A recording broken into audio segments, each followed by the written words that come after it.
நீங்க வந்துட்டு ஒரு ஃபேமிலியா ஒரு ஸ்ட்ராங்கான டெசிஷன் எடுக்கும்போது, உங்க ஃபேமிலிக்குள்ளேயே இந்த 4 பேரு நம்ப ஃபேமிலில சொல்லுவாங்கல்ல, அந்த மாதிரி அப்போஸ் பண்ணவங்களும் நெறைய பேர் இருப்பாங்க. என்ன வயசுக்கு வந்த பிள்ளைய வச்சுக்கிட்டுன்னு நெறைய பேர் சொல்லுவாங்கல்ல. நெறைய பேர் பேசுவாங்க. பட் நான் மோஸ்ட்லி என்னோட ஃபேமிலில நான் அட்டாச்மெண்ட்டா இருக்க மாட்டேன். ஏன்னா, என்னைக்கு என்னோட பாஸ்ட் லைஃப்ல இஷ்யூஸ் ஸ்டார்ட் ஆச்சோ, நான் அன்னைக்கே நானும் பாப்பாவும் செப்பரேட் ஆயிட்டோம் நாங்க. அப்பா, அம்மாவ நான் தான் பார்த்துக்கிறேன்.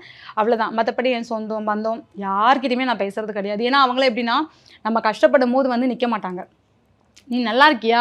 ஏய் இது என்னோட அத்தை பொண்ணுடா, எங்க அண்ணன் பொண்ணுடா, எங்க அக்கா பொண்ணுடா" அப்படின்னு சொல்லுவாங்க. பட் நாங்க யாருமே தெரியாம நாங்க ஒரு 0ல ஸ்டார்ட்டிங்ல இருந்தோம்.